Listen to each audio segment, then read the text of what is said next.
Teve uma mãe que me perguntou esses dias: doutor, o que mudou em 6 meses que agora minha filha pode usar aparelho ortodôntico? Essa paciente, eu já venho acompanhando ela já há alguns anos. Então ela iniciou o tratamento comigo com uns 9 anos de idade. Fez um tratamento ortopédico, né? A gente alinhou ali algumas funções musculares, melhorou a posição óssea, mas eu sabia que ela ia precisar fazer um tratamento de ortodontia, né? Correção da posição dos dentes. Então isso poderia ser feito com um aparelho fixo, por exemplo, ou com um alinhador. Então eu fui acompanhando ela durante o tratamento ortopédico, ela terminou o tratamento ortopédico e aí eu fui fazendo um acompanhamento depois que ela recebeu alta do tratamento ortopédico para ver qual que seria o momento dela colocar um aparelho fixo ou iniciar um tratamento com alinhador. Ela ainda estava numa dentição mista, né? Então 9, 10 anos, 11 anos, ainda tinham dentes de leite na boca dela. E à medida que ela foi perdendo esses dentes de leite, os dentinhos permanentes foram erupcionando, eles foram nascendo, né? Ainda eram muito curtinhos, não dava para eu montar um aparelho fixo, muito menos um alinhador. Mudou, né? De 6 meses para cá, mudou que os dentinhos dela já estavam melhor erupcionados, né? E aí eu já tinha a condição de optar por um tratamento com um alinhador ou com um aparelho fixo. Então acompanha comigo esse caso.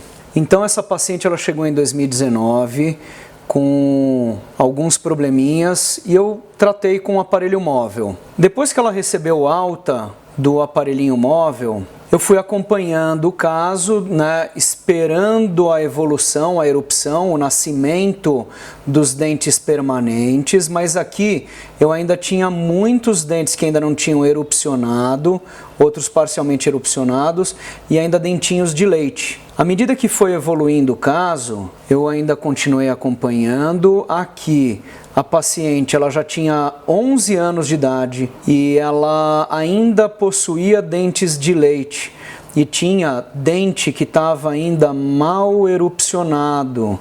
Então a gente nota aqui que é difícil, né, poder montar um alinhador ou montar um aparelho fixo com uma dentição ainda dessa forma. Eu tenho nesse caso aqui ainda dente de leite aqui, então eu falei, vamos esperar.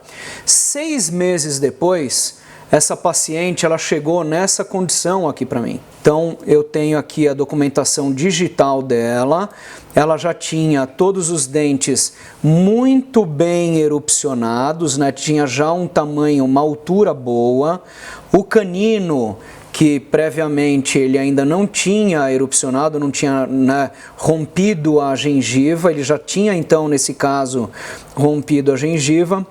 E eu tinha todos os dentes permanentes já na boca dela com um tamanho adequado para eu escolher se eu ia fazer um tratamento com um alinhador ou com um aparelho fixo. Então o que é muito legal nessa história e o que é muito importante para os pais nesse momento é ter essa confiança de que eu estou acompanhando o caso, eu estou vendo a evolução da paciente, né, e vendo qual que é o momento adequado da gente poder usar um aparelho, seja ele um alinhador, né, um aparelho fixo, porque se eu coloco o aparelho numa idade muito precoce, a paciente ela vai ficar muito tempo com o aparelho fixo, vai demorar muito tempo até trocar toda a dentição. Então eu vou acompanhando qual que é o melhor momento para a gente montar o aparelho, para iniciar um tratamento de ortodontia, tá? Tem alguns casos que eu preciso montar o aparelho antes? Tem, né? Mas na maioria das vezes eu tento esperar, né? Ver qual que é o melhor momento, onde estão todos os dentinhos permanentes, para eu ter mais adesão do paciente, principalmente uma criança ou um adolescente, né? Então a gente diminuir esse tempo de tratamento é muito importante.